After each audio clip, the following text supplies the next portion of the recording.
YouTube channel पर आप तमाम लोगों का स्वागत और बहुत बहुत खैर मकदम। 4-5 दिन पहले मोदी जी ने एक बयान दिया था कांग्रेस को लेकर, और ख़ास तौर से 1984 के दंगे को लेकर, और पूरा इल्ज़ाम जो है वो कांग्रेस पे उन्होंने रखा था। उसमें इसकी 2-3 वजह मानी जा सकती है। पहली वजह ये मानी जा सकती है कि पंजाब में चुनाव भी होने हैं, तो इसीलिए शायद कांग्रेस को टारगेट किया है। इन तमाम चीज़ों पर बातचीत करने के लिए मेरे साथ इस वक्त जो है दया सिंह साहब मौजूद हैं, जो ऑल इंडिया पीस मिशन के अध्यक्ष भी हैं। आपका सर बहुत बहुत स्वागत और खैर मकदम आज बहुत बहुत शुक्रिया। सर। आपने कहा कि मोदी जी ने 1984 के दंगे को लेकर कांग्रेस पे पूरा इल्ज़ाम थोपा है, तो क्या लगता है आपको, आपका नज़रिया क्या कहता है इस मसले को लेकर? एक बात साफ है कि लोकसभा और राज्यसभा के पटल पर इस बार प्रधानमंत्री जी ने एक बात उठा दी कि उन्होंने कहा कि अगर कांग्रेस ना होती तो गांधी की हत्या ना होती, अगर कांग्रेस ना होती 1984 का सिख नरसंहार ना होता, और बहुत सारी बातें उन्होंने कही। जब उन्होंने मेरा मन विचलित इसलिए हो गया कि जब उन्होंने सिख नरसंहार की बात की। मैं सवाल पूछना चाहता हूँ कि एक तो अगर 1948 में गांधी की हत्या ना हुई होती और अगर गांधी ना होते तो देश का जो हम आज देश भारत को देख रहे हैं वो भारत ही ना होता। ये गांधी के कारण ही है जिस भारत की हम अपेक्षा कर रहे हैं, या आज हम जिस भारत को देख रहे हैं ये गांधी के कारण हुआ, क्योंकि गांधी ने ही मुस्लिम और सिख को आश्वासन दिया कि आपके हक और हकूक़ भारत में बराबर के रहेंगे, कोई आपके हक और हकूक़ को ख़राब नहीं कर सकता। इसी का कारण था कि सिख और मुस्लिम ने इतने दुख और तकलीफ़ में भी इसी भारत का हिस्सा बनने के लिए वो तैयार हुए और उस आश्वासन पर तैयार हुए।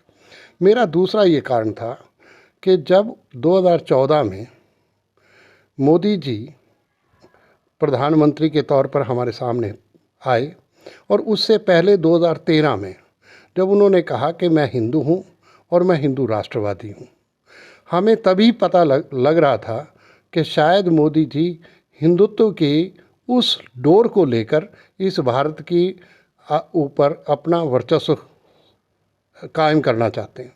और आरएसएस की यही विचारधारा थी जब उन्होंने मोदी जी का, क्योंकि 2002 का उनका एक टेस्ट आरएसएस ने लिया और उनको लगा कि उससे अच्छा और उनके एजेंडे को पूरा करने के लिए और कोई आगे नहीं बढ़ सकता। मृणाल पांडे ने एक जगह 2014 में ही एक आंकलन किया और उसमें उन्होंने कहा कि संघ को एक ऐसे व्यक्ति की तलाश थी जो इस बार भारतीय लोकतंत्र के उन तकाज़ों से मुक्ति पाने का बहुत गहरे से इच्छुक हो, उसके अवरुद्ध एजेंडे सांस्कृतिक विषयक व्याख्याओं को दबंगई से साकार करे, उसके शासन में धर्म का हवाला देकर कोई यह ना कह सके कि वह वंदे मातरम नहीं गाएगा। मुझे लगा कि 2014 से लेकर 2019 तक उसके सामने कोई और काम हो सकते हैं, पर जो भी काम मोदी जी ने किए वो सारे के सारे हिंदुत्व के इस एजेंडे को पूरा करने के लिए उन्होंने काम किया। 2016 देखें तो जो नोटबंदी हुई तो गोलवालकर की एक स्टेटमेंट है जिसमें गोलवालकर ने कहा कि केवल 2-3 व्यक्तियों के पास ही पैसा संपत्ति रहनी चाहिए और शाहूकार होने चाहिए, और बाकी जो सारे के सारे हैं वो उस दान पात्र के सामने समर्पित हो जाने चाहिए। मुझे लगता है कि आरएसएस के इस एजेंडे को भी मोदी जी ने पूरा किया है।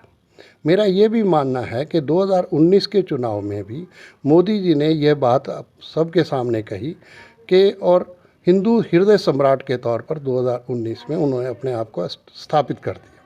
हमारा ये कहना है कि जो इस बार उन्होंने कहा, अब उस पर हम सिखों को इतराज़ ही नहीं, मैं समझता हूँ कि उसको कांग्रेस के पाले में या किसी पॉलिटिकल पाले में डालकर उसका समापन समारोह नहीं कर देना चाहिए।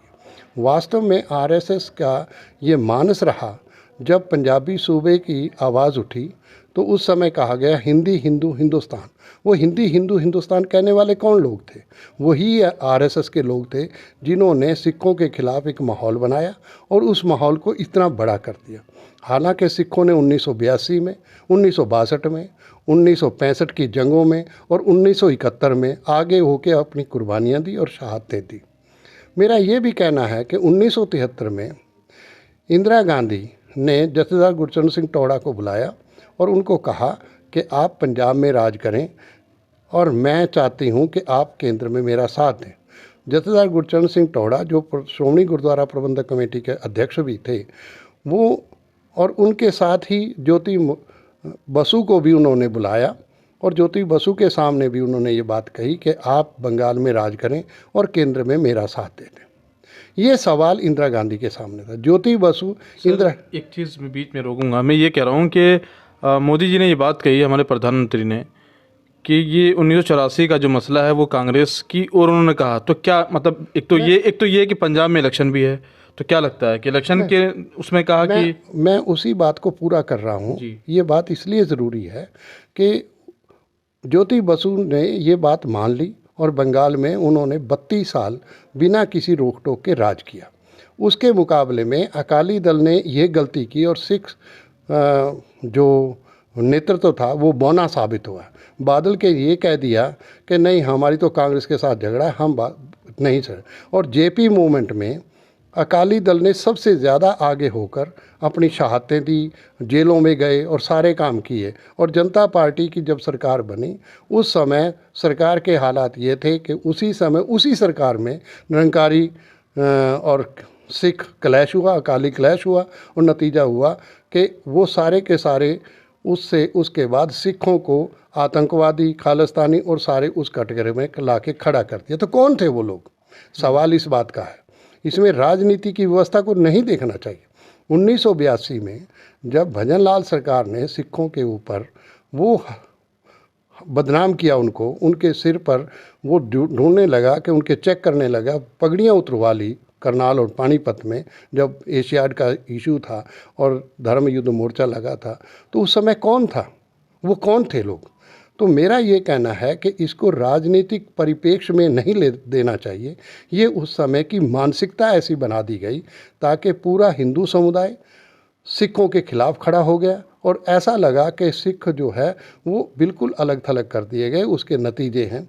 मेरा तो ये भी कहना है कि जो 12 आदमी लालड़ू रास्ते में मारे गए और उनका सारे का सारा कसूर जो है सिखों पर लाद दिया गया। अफसोस इस बात का है कि जब मैंने सरदार हुकम सिंह जो लोकसभा के अध्यक्ष और गवर्नर रहे राजस्थान के, उन्होंने जब सिंह सभा शताब्दी की कमेटी के सेक्रेटरी प्रधान थे और मैं सेक्रेटरी था, जब उन्होंने मुझे जथेदार हरचंद सिंह संत लंगोकेवाल के पास भेजा, तो जब हमारा ये मानना था कि इसका कोई ना कोई न्यायिक जांच हो ताकि सिख बदनाम ना हो, पर क्योंकि ये बात ना हो सकी और मोर्चा वापस ना हुआ, नतीजा जो है सरदार हुकम सिंह ने उस समय कहा 1982 में ही बता दिया कि सिखों का 25-30 हज़ार सिखों की जानें जाएंगी और जान माल की नुकसान होगा। 1983 में सरदार हुकम सिंह चल बसे और 1984 में हमने देखा कि वही का वही हुआ।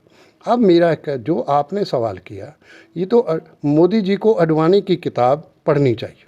अडवाणी ने जब ये मान लिया कि Indira Gandhi blue star operation नहीं करना चाहते थे, हमारे दबाव से ही ब्लू स्टार ऑपरेशन हुआ, हमारे दबाव के कारण ही इंदिरा गांधी को ये सारा काम करना पड़ा, हमारे कारण ही सारा कुछ हुआ। ये तो अडवाणी जी कन्फेशन स्टेटमेंट है।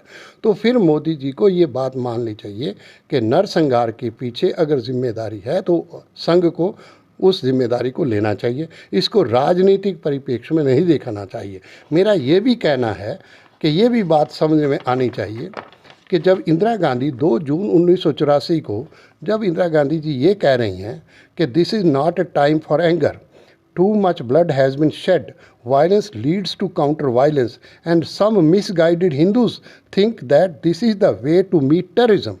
मैं ये पूछना चाहता हूँ कि वो मिसगाइडेड हिंदूज़ कौन थे? तो क्या मिसगाइडेड हिंदूज़ जो अडवाणी कंफर्म कर रहा है, तो मिसगाइडेड हिंदूज़ क्या इंदिरा गांधी जी उन्हीं को तो नहीं कह रहे? ये सवाल हमारे सामने। यानी बीजेपी मेरा बीजेपी और मेरा सीधा संघ है कि संघ का जो 100वां वर्ष आ रहा है, हमारे सामने संघ जो हिंदुत्व का बागडोर लेकर चला है, जो हिंदुत्व को एस्टैब्लिश करना चाहता है, जो हिंदू राष्ट्र को एस्टैब्लिश करना चाहता है, क्या उन्होंने पहला निशाना सिखों को नहीं बनाया? सवाल इस बात का होना चाहिए। जब मोदी जी ये भी बात मानते हैं कि 1975 में इमरजेंसी के दौरान वो सिख रूप में रहते थे और गुरुद्वारा में रहते थे, तो मैं ये पूछना चाहता हूँ, जब वो गुरुद्वारा में रहते थे और सिख स्वरूप में रहते तो आपके ऊपर तो किसी सिखों ने कोई उटंकन नहीं की, तो आपके ऊपर कोई वो नहीं किया। तो आप जब सिख स्वरूप में, तो आप जैसे लोग कितने लोग थे जो सिख स्वरूप में गुरुद्वारों में रह रहे थे। तो ये चिंता का विषय है, ये समझना चाहिए।